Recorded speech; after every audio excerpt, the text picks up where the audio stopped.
Selanjutnya yaitu aspek manajemen.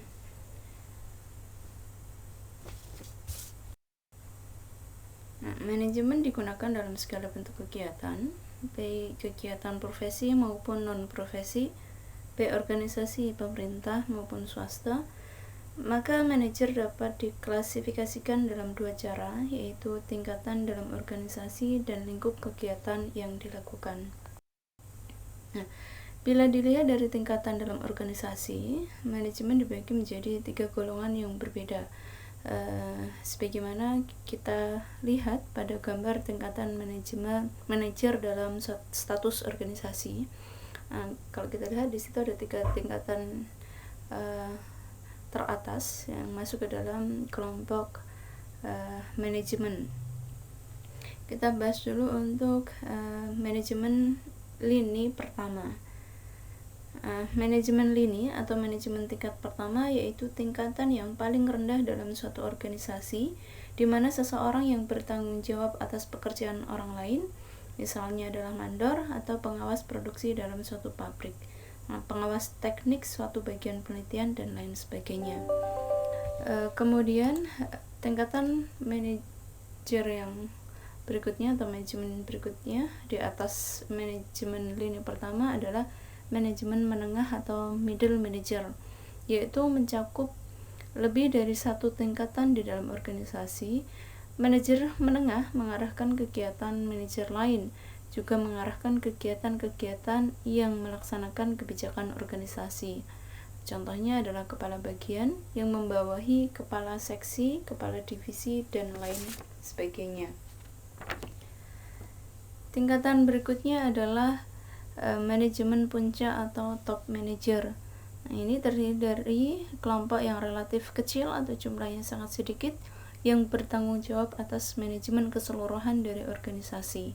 Manajemen menetapkan kebijakan operasional dan membimbing hubungan organisasi dengan lingkungannya. Sebutan yang khas untuk manajemen puncak ini adalah Chief Executive Officer atau Direktur Utama, kemudian Presiden dan Senior Vice President. Di samping dikelompokkan atas golongannya, manajemen dapat pula diklasifikasikan atas karakter manajernya, yaitu yang pertama adalah manajer yang memiliki karakter inovator, yaitu suka mengerjakan hal yang memberi tantangan baru dan juga kaya akan gagasan-gagasan baru untuk mengembangkan organisasi yang dipimpinnya. Karakteristiknya adalah mobilitas perpindahan yang tinggi, cepat jenuh bila melakukan suatu pekerjaan yang sama dalam waktu yang relatif singkat, misalnya 5 hingga 6 tahun, dan layak ditempatkan di bidang pemasaran. Kemudian karakter berikutnya adalah prosesor, di mana manajer dengan karakter seperti ini biasanya senang melakukan hal yang sama dalam waktu yang relatif lama. Karakteristiknya yaitu enggan untuk dipindahkan ke bidang lainnya dan cocok ditempatkan di bidang akunting. Karakter berikutnya yaitu seorang manajer fasilitator, di mana manajer ini memiliki kesukaan menampung keluhan-keluhan para bawahannya. Karakteristiknya, ia senang memenuhi mejanya dengan memo dan cocok ditempatkan di bidang personalia. Berikutnya, yang keempat adalah seorang manajer dengan karakter analytical, yaitu menyukai proses pengolahan data yang kemudian diubah menjadi sebuah informasi. Karakteristiknya, tingkat kejelian yang amat tinggi dan ideal untuk menempati bagian lead bank. Keempat kelompok karakter manajer ini dapat menggiring organisasi pada tren perampingan atau efisiensi kerja. Menurut lingkungan kegiatan yang dilakukan, tipe manajemen dibagi menjadi 2, yaitu manajer fungsional dan manajer umum. Manajer fungsional ini bertanggung jawab pada satu kegiatan operasi seperti produksi, pemasaran, keuangan, dan lain sebagainya yang dipusatkan oleh kesamaan tugas. Sedangkan manajer umum yang membawahi unit yang lebih rumit, misalnya sebuah perusahaan cabang atau bagian operasional independen yang bertanggung jawab atas semua kegiatan unit. atau divisi operasi yang mencakup semua atau beberapa kegiatan-kegiatan fungsional satuan kerja. Nah, hal yang dimaksud dapat diartikan sebagai rentang manajemen yang terkait dengan jumlah bawahan yang dapat dikendalikan secara efektif oleh seorang manajer.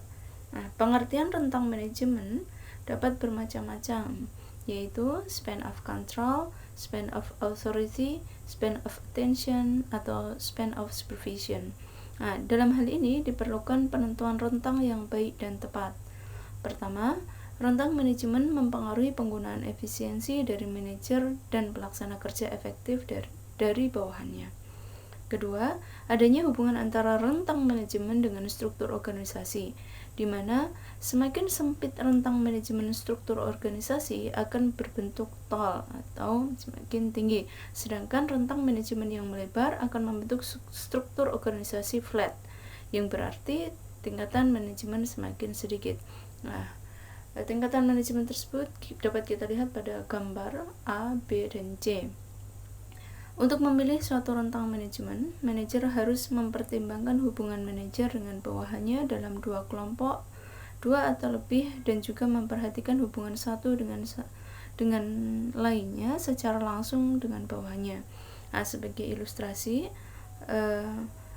suatu organisasi teoretik dengan 32 tenaga operatif ditunjukkan dalam struktur rentang manajemen yang memerlukan jumlah manajer berbeda.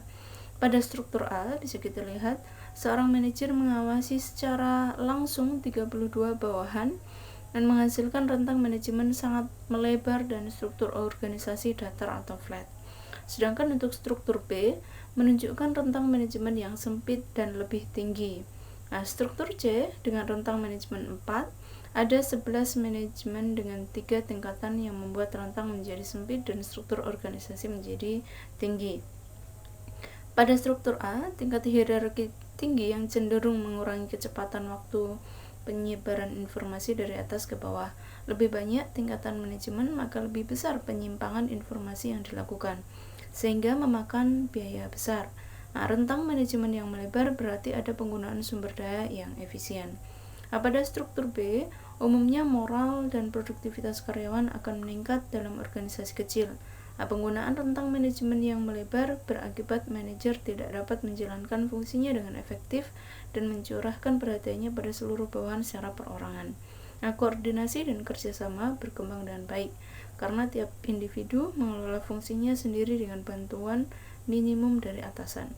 Nah, dari ilustrasi tersebut dapat dikatakan ada beberapa faktor yang mempengaruhi rentang manajemen, yaitu kesamaan fungsi, kedekatan geografis, tingkat pengawasan langsung, tingkat koordinasi, pengawasan, perencanaan, dan bantuan organisasi yang tersedia.